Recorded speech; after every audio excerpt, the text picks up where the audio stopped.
Welcome to a new episode of Product Directions Podcast, 100 Product Strategies. We are your insider access to top product leaders shaping the strategy of the most diverse industries today. I'm your host, Nacho Basino, and I'll be digging into the real-life situations, problems, and frameworks used for strategy with product people all around the world in all kinds of products and markets. While there is no recipe for success, listening to others' experiences may give you the edge you need to solve your next strategic challenge.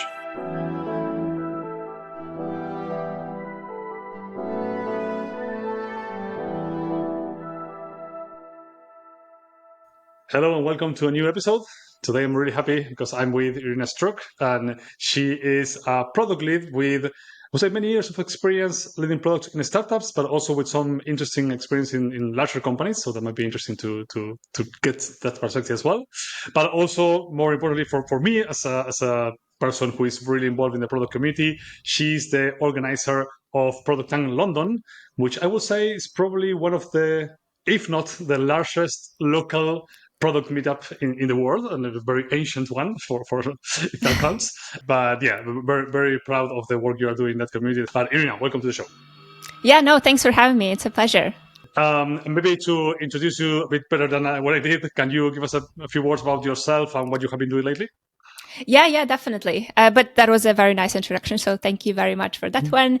But yeah, I usually like to start with a little story of why I'm doing what I'm doing and why I'm here, really. So I think the story starts really during the pandemic, where I, like many of us, had a lot of time to do yoga, start meditating, journaling, and all of that. But that also gave me some time to do some self-reflection as well. And at some point, I realized that my mission is to leave it better than I found it in some way. And to me, that meant that I want to be adding as much value to as many people's lives as possible. And I figured that one of the ways that I could be doing that is by utilizing my product experience and my expertise to help the companies that I believe in to build all of the amazing products that they are building and bring the positive change to the world in a way. And so that's why I am currently running the product function at a B2B SaaS startup called HandsHQ, which we're going to talk a bit more about today. And then also do advisory with early stage and growth stage companies where I help them work on their amazing products. I also work with Techstars to help add value to their portfolio companies. And then I also lead the team behind Product Tank London, which is how you and I met.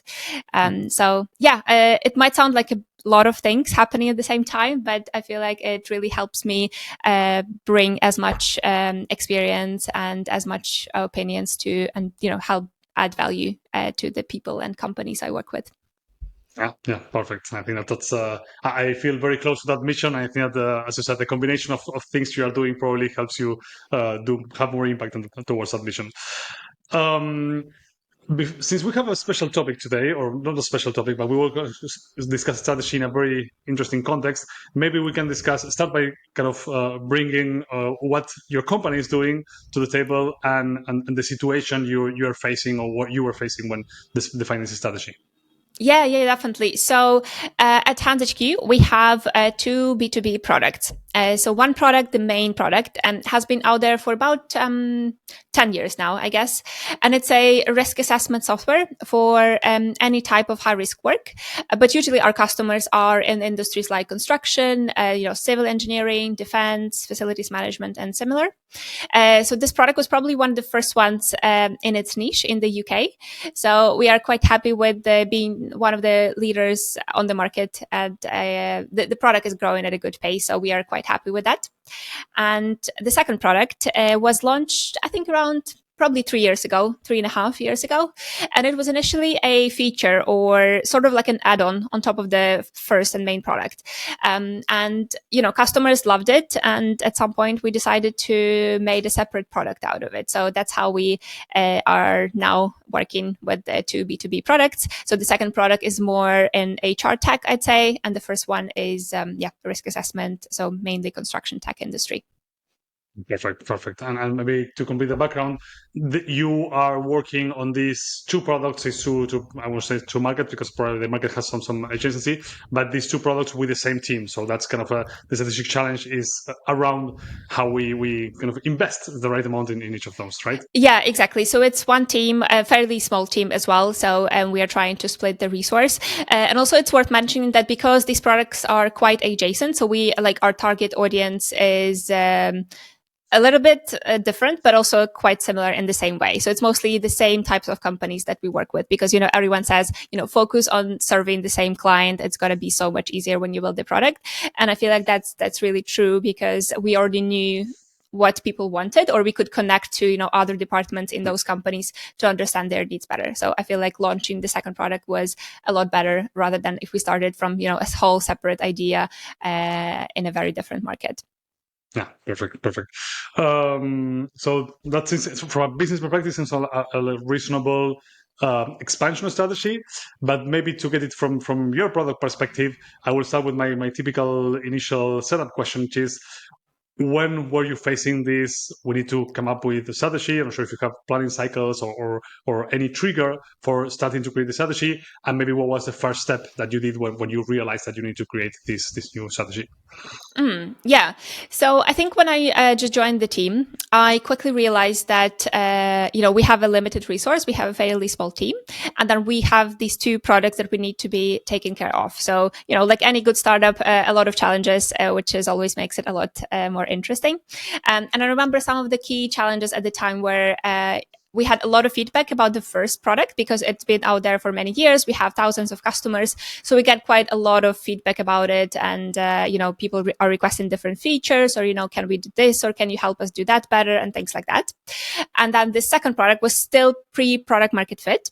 So it was lacking quite a lot of basic functionality, I'd say. So compared to the first one, right, I think the first one was mostly lacking nice to haves in a way. And then the second one was, lacking quite a lot of core features. And then the feedback for the first product was, manageable friction. So people could do things. There were workarounds. Maybe they were not the most optimal ones, but, people could go about them and finish their jobs to be done in a way. And the second one was quite critical because in some occasions they couldn't complete and couldn't get the value out of the product. We were also working on a couple of integrations at the time, which also took a lot of our team's time and effort. So we were quite spread quite thin at the time. So what I decided to do is start to gather the data that I needed from various teams. So that was product, marketing, the CEO, the founder, and then design, and just essentially all of the teams that we work with. So first of all, I started working with the CEO to clarify what our company's vision is, like an overarching vision for the whole company. And just a side note, I think it's always better to have it on a longer term scale. So ideally, you would want to know the 2, 3, maybe 5 years vision, or at least like approximately, just so you know where you're going approximately. So that's always useful. So yeah, we started with that. So we started thinking about things like, where are we at now? How different do we want to be in the years or 2 years time? What's our strategic narrative? Where are we going with these two products? Or, what are our values and how do they reflect in the way that we build products? So for example, we are a very customer centric company, and that also reflects in the way we deliver new product solutions and how do we add value to our customers' lives, really. So yeah, we started with that. I think that part was quite easy because the founder, Jamie, is a very strategic thinker and, a visionary in a way, and he's great at storytelling. So, that part for me was a breeze, really. I didn't really have to do much. So that was good. But then having... One clarifying question to that. Assuming that there's a fairly small company and the B2B SaaS space, so the company vision, the founder vision was kind of pretty close or the same as the product vision. So you need two different visions in this case, right? Well, yes and no, because we have two products and, visions for them would be different. So we had like an overarching vision. We try to set priorities a little bit better as well, so that we know which product we want to be focusing on, and how do we see the world change if we deliver our vision in a way. Right. So yeah, kind of yes and no. Sorry, I interrupted you. So we have this vision. What's next? How are you going to do it? Yeah, so we have this vision. We are happy with the vision, and then having clarified that, I then started to try and break it down further. So I didn't want to overcomplicate things, just because I know that if I'm gonna create 20 pages of a strategy document, no one is going to read it. No one's going to listen to my 2-hour presentation. So my goal was to end up with like a short and clear strategy that the team would actually remember, right? So the goal is to not only write the strategy and be happy with it, but also deploy it and then use it on a day-to-day basis anyway. So that one was my goal, short and nice and clear. So the first part of the whole process was the product vision, right? So we have 2 products, and I try to then come from the company vision to these product visions. So things that I usually include in the product vision is, where are we today? So what do we do today? Who's our target market now? How do we satisfy their needs? And then where do we want to get in a year's time, or let's say 2-3 years time?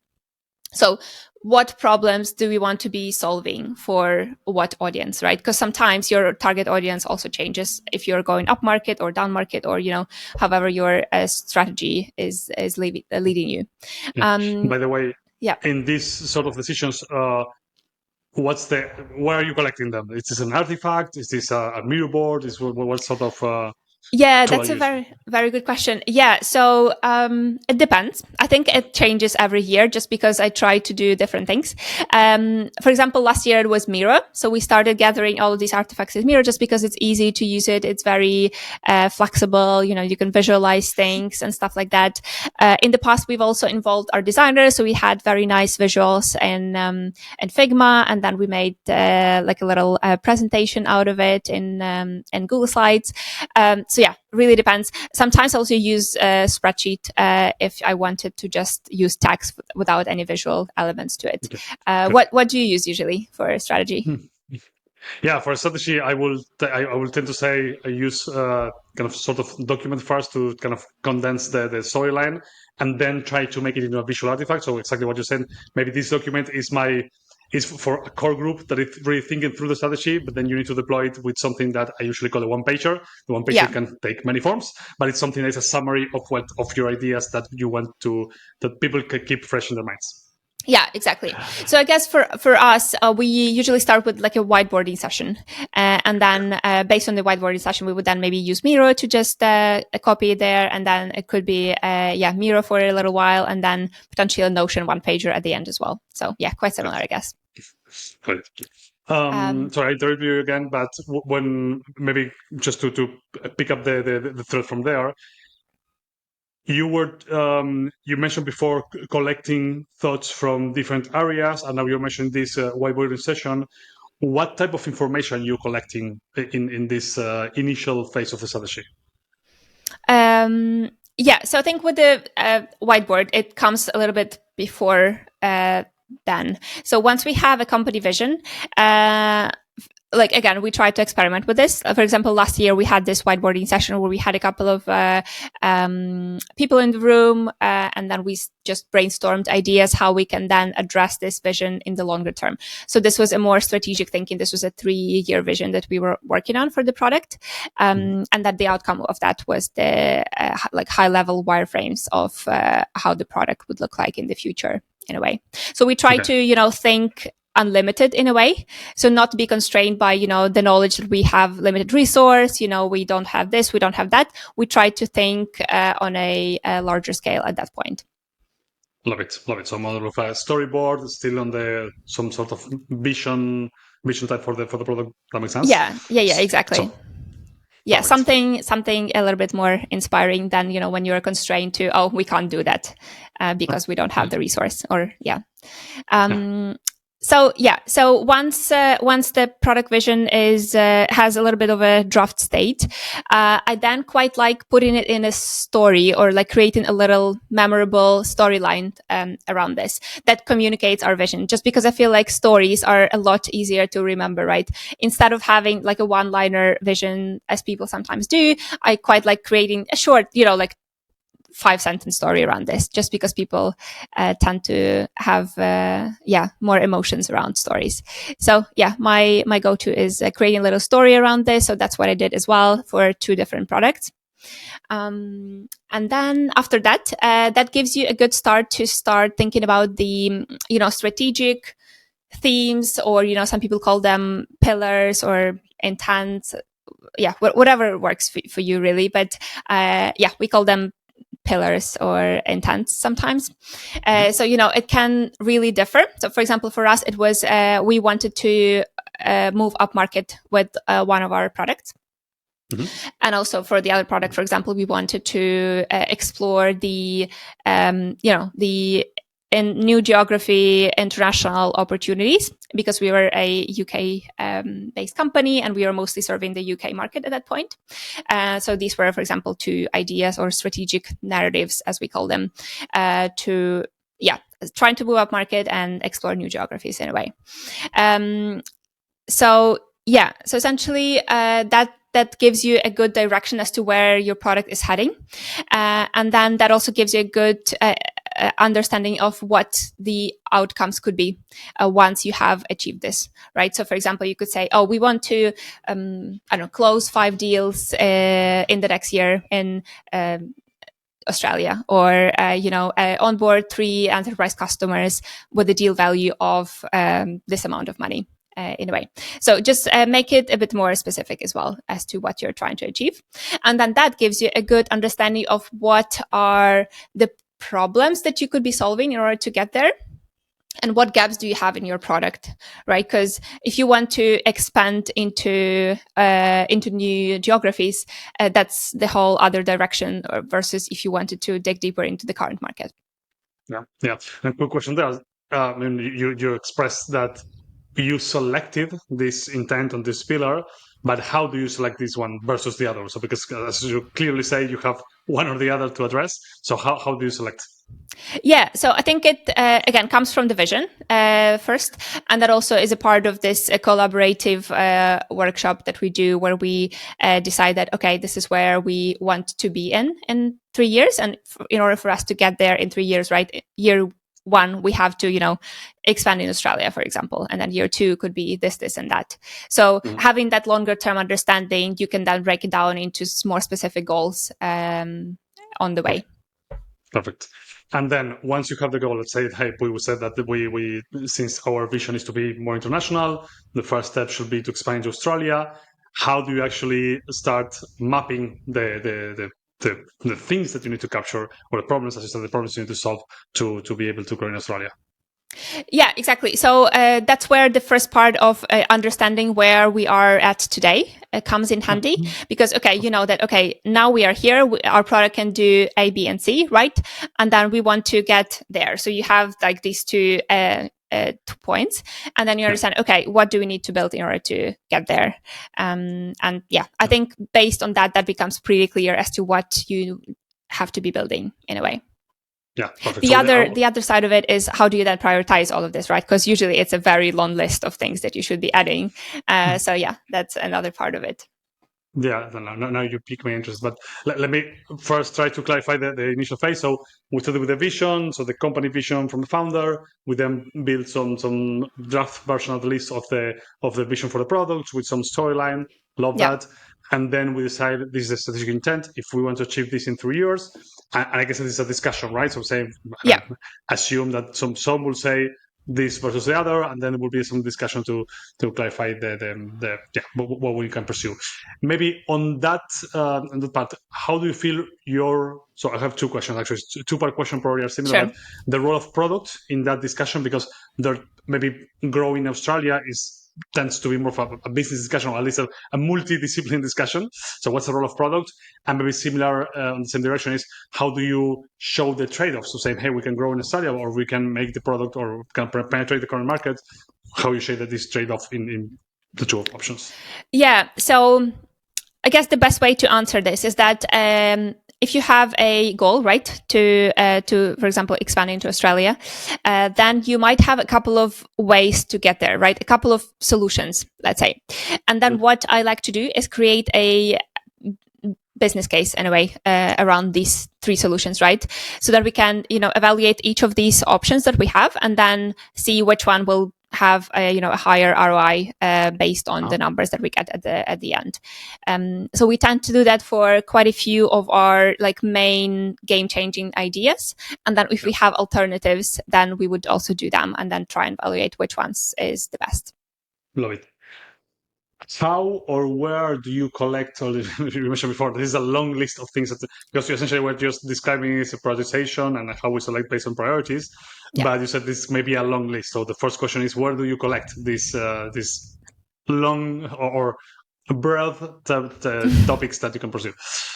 Yeah. So we do use product board. I don't know if you've ever used product board for insights from customers, and so it's a very good source for us to then go in and see what our customers have been asking for. So that's a good way to see what to apply the customer lens to our strategy in a way. The other part of it is business metrics, or what revenue numbers we're trying to achieve, and the strategic intents as well. So that's like the strategic lens to it, and the vision as well. And then we also have the things that we call game changers in a way. So things that are going to move these metrics and are going to move the needle in a way, right? Because, I think the worst thing is when you are just doing these incremental changes, you're addressing your customers' needs, and, everyone seems to be happy. But then at the end, they are like, oh, so what have you built this year, right? We have to renew the deal, but you haven't built anything, right? Show us something. And so it's important to be able to balance all of these parts of what you need to be building. Yeah, that's lovely.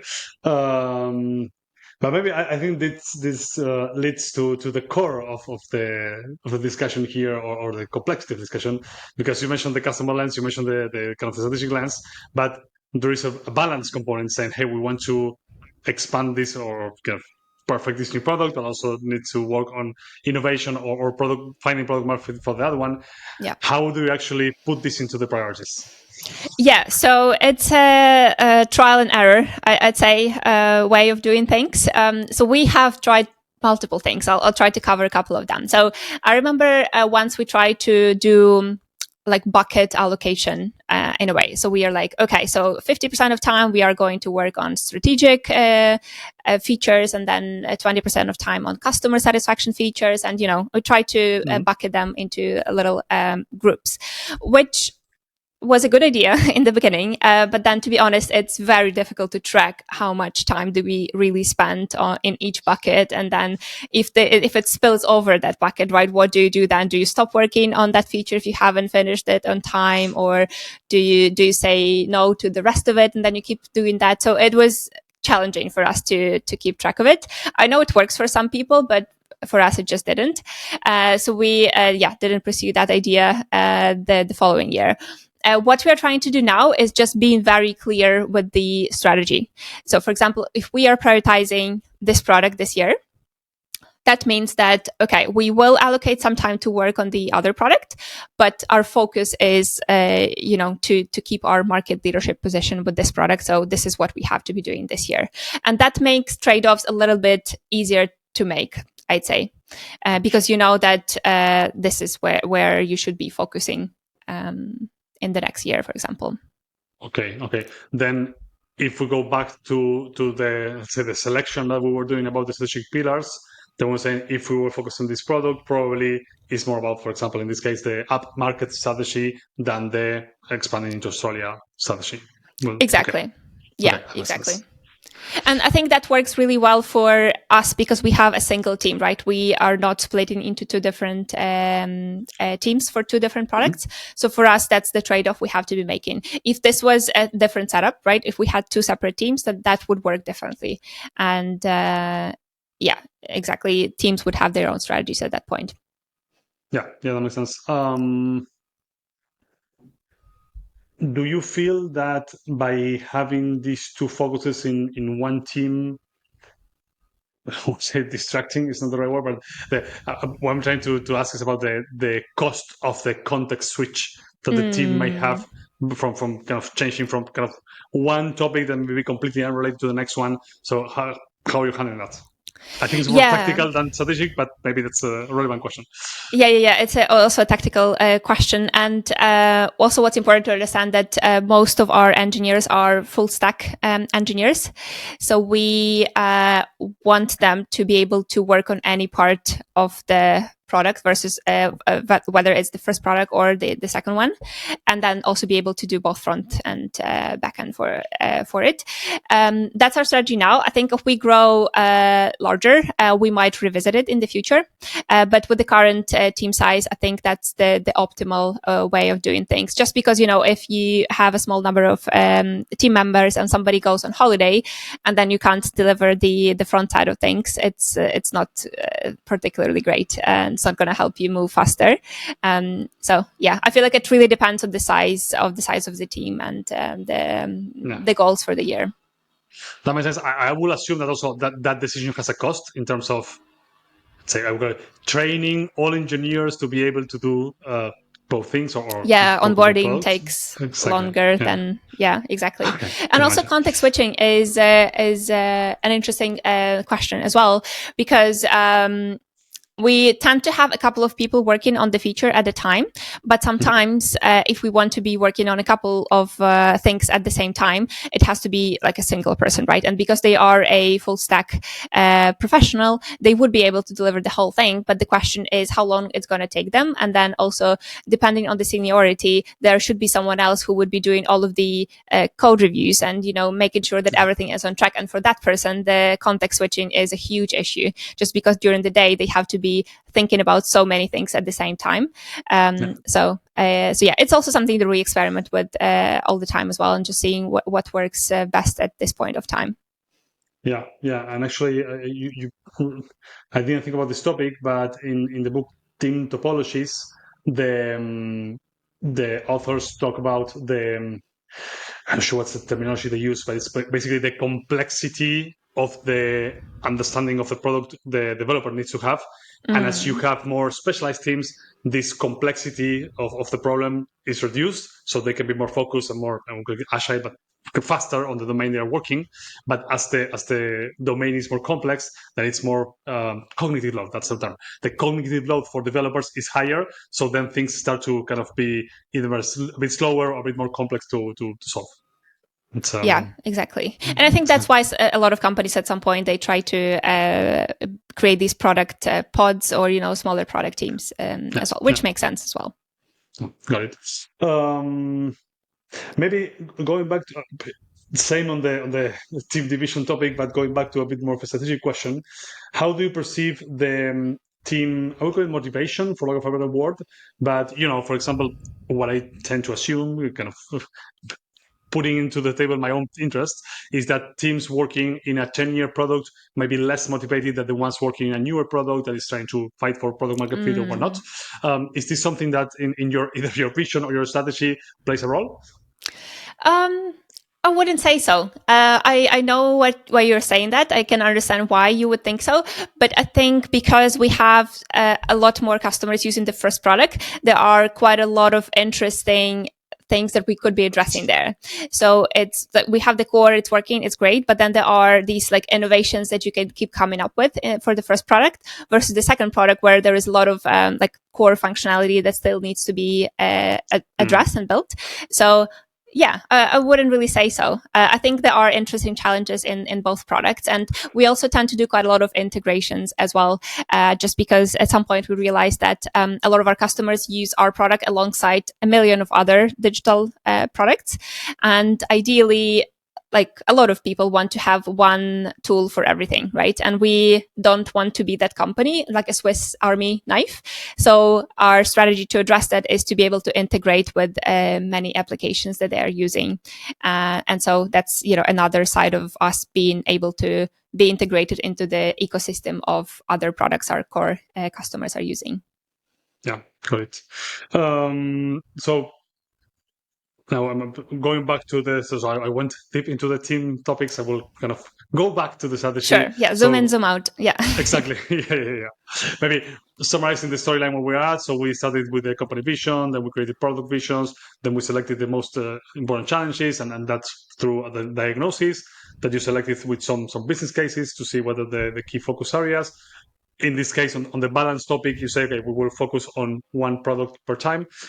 This is the question now: is how often do you review that strategy to see if it's relevant to keep focusing on this product or versus switching to the other one or changing focus essentially? Yeah, I think we tend to revisit it once per quarter, probably. That's when we start working on the OKRs for the next quarter, and that's where we like fine tune our strategy a little bit. And then we tend to review feedback from what we've been hearing from our customers this year, and how do we think the market changed, right? With the whole ChatGPT madness at the beginning of this year, we had to rethink our strategy as well, and we did add an AI powered product as well, like everyone else did. So yeah, it was so I'd say it depends. So usually it's one per quarter, and then if something big happens in the world, that's another like notch to revisit it. Yeah, that makes sense. But maybe in that front, so we are at the midst of the strategy and the deployment of the strategy. You mentioned OKRs as a way to deploy it. Is there something in between? So we said that the strategy is some sort of way of summary of your big document or whatever you're trying to express. Is there a roadmap afterwards, or you jump from the strategy to the OKRs? Good question. So after we've done these business cases, like I mentioned before, and then we prioritize the things that we want to be working on in the next year, we then try to work with the designers to create high-level wireframes for how approximately we are thinking of addressing this problem, if that makes sense. Just so we can then get it back to the development team and then check with them how feasible it is. They think, what their strategy would be in order to address that and things like that. That just helps us think a little bit better. And then for me, it's also important so that I can then plan it into the like high level roadmap as well throughout the year, just so I understand how much resource and time we have to address it. So yeah, having done these wireframes and having had estimates from the development team, again, it's not estimates; it's like a very high level estimates, right? Because it's not designed properly yet, but just a rough estimate as to how long it might take. And then we put it on a quarterly roadmap, and then based on that, we then create OKRs, if that makes sense. So, for example, if we have the roadmap for the year and then we know that Q1 we want to be working on this one, that means that our OKRs should be focused on that one. Yeah. What I tend to get from what you're saying is that the problems that you are solving have certain degree of, I would call it, certainty, because I mean, you in this B2B world, you have, as you said, customers are trying to solve a problem, so it's very clear that either they are not solving the problem or they need more or how they solve the problem can be made easier. So that's the type of opportunity you're pursuing, right? Exactly. Yeah. One of our value offering is saving time. So that's exactly what we're trying to help our customers with, making things more efficient, integration with other systems so that they don't have to, double entry all of the information all the time and things like that. Yeah, perfect. So then pushing a bit further on this implementation of the strategy and going back to the balance question,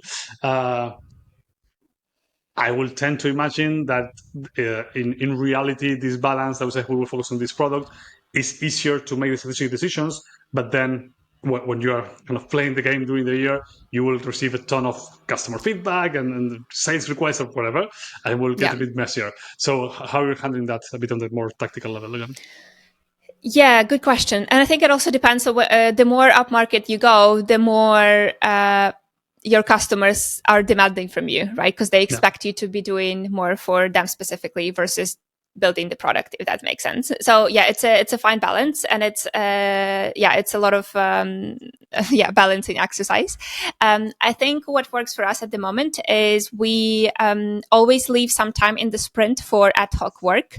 So tickets that come in can be nice to have, smaller size tickets, can be bugs, can be other things that we can't predict, and then we just leave some time in the sprint to be able to address them, and that's how we can put in a little bit of like non-strategic work in, and then keep the customer satisfied for when something is really not working for them and something is really annoying in a way.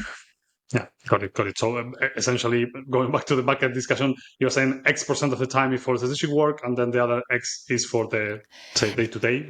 Yeah, but it's not fixed, right? It's we don't say it's going to be 15%, and if this ticket is going to take 17%, we're not going to do it this sprint. It's we try to be a bit more flexible because we understand that people might need to have it addressed faster, sooner rather than later. Yeah, what I'm still having in my head is the tension between. So let's say we have this time for let's call it again the day-to-day work or the emergencies or however you want to call it. Yeah. But I assume there's a tension between the two products, right? Because you have product with more customers, so it may be a bit more relevant from a revenue perspective, so to speak, to address those issues. But then you have the other one who is fighting for survival, and if you don't assign some love to it, it will fail. Yeah. So is there? I mean, what I'm trying to say behind the same thing, I think is there is no ROI calculation of these priorities. There's needs to be something else, right? Yeah, exactly. I think what we in our ROI calculations, we always try to put some more future context to it, if that makes sense. So, of course, that if I were to calculate ROI now, the numbers would be vastly different because, the revenue opportunity is a lot larger with the first product, of course. But then if we look at it from a strategic lens, then the second product has a lot more opportunity in the future, if that makes sense, because it's for example, our product is a lot less legislature based versus the first product, and it can be expanded a lot easier to other geographies, and it can grow a lot faster.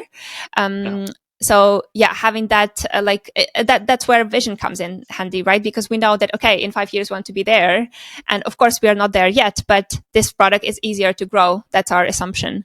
And that means that our ROI calculations would be a lot different if we think about the future as well. Got it. Okay. I assume it's complex, but the logic behind it makes sense. Okay, then maybe one question to add on top of the balance challenge. What would you seem to have found a good solution for the two products dilemma in your strategy. What is the most challenging topic that you faced in the kind of last exercise of strategy you did? So during this strategic prioritization, we also try to organize a couple of meetings with customer success team, sales, marketing to get their perspectives as to what they think we should be doing to address their needs. For example, with marketing, they might want to have an integration with this new tool that they will be using in the next year for customer success team. They are always on the forefront working with customers, and they hear a lot of their pains and they want us to address them, things like that. So I feel like this can be a little bit challenging when you have received perspectives of all of these teams. Or for sales, it can be, what will help them close larger deals or sell faster or things like that, right? It's then trying to then get it all back on the table and then try to keep all of these perspectives in mind when making these strategic decisions, if that makes sense. So that might be a bit challenges. And then once you have done that decision, then you need to communicate back, right? Hey, we are not going to be able to help you integrate this tool next year, right? Because we have a different priority, and that can cause some tension as well, unfortunately. But it's life, and resources limited always. Yeah. I will call it. I will enclose it between the topic of expectation management, because at the end of the day, you want to open the door for them to bring their ideas, but that creates an expectation that their ideas will be considered. And yes, they can be considered, but at the end of the day, we need to decide. So it's and it's also expectation management is very important, I think, because you don't want to tell them, oh, what do you want us to work on? We will do this, right? It's more like, can you give us an input as to what we would then be working with when prioritizing this in a way? So I think it's a big part of PM's job to be managing everyone's expectations. Yeah, it's so hard to manage how people will interpret the door open for inputs, but totally right.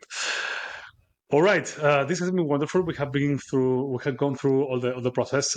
Maybe my typical final question is: what's an interesting learning about the strategy that you have over the years, not necessarily in this experience, that you think is important and we didn't cover with these questions? I think for me, the main thing that I understood is that it's not set in stone, right? The way you've done it this year might be a lot different from the way you've done it last year, and that's why I think your podcast in particular is very interesting, because people can get a grasp of what other people are doing and understand how people approach it from very different perspectives, right? I feel like every episode is a different framework or a different kind of way of working on the strategy. And it's the beauty of it, right? Because you can experiment in a way. It's your experiment as a product manager. It's what you own.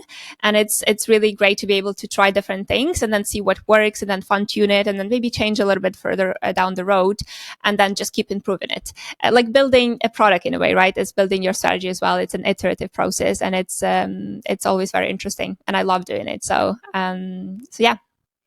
Love it. I absolutely agree, and I think that's the beauty of collecting experiences from others that sometimes are hard to find another product leader and discuss strategy. So I think it's a good way to frame it. Exactly. All right, Iryna, where can people find you, or what they can do to help you and support your work? Sure. So I'm mostly active on LinkedIn. So if you wanted to check out some things that I write about, that would be amazing. And also, if you're in London anytime soon, feel free to come and join one of our product tanks. We do them once a month, and we'll be happy to have you either as a participant or maybe as a speaker one day. So feel free to reach out as well. Awesome. Thank you.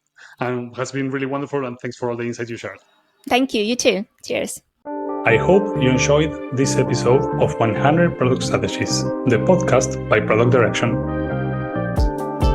You can also follow us on Twitter, LinkedIn, or Instagram to get access to free weekly content that helps product people upgrade their skills and become more successful. You can access more material, promotional trainings, and be notified of every episode of the show with Product Direction's weekly newsletter. Join thousands of product leaders by registering in productdirection.co.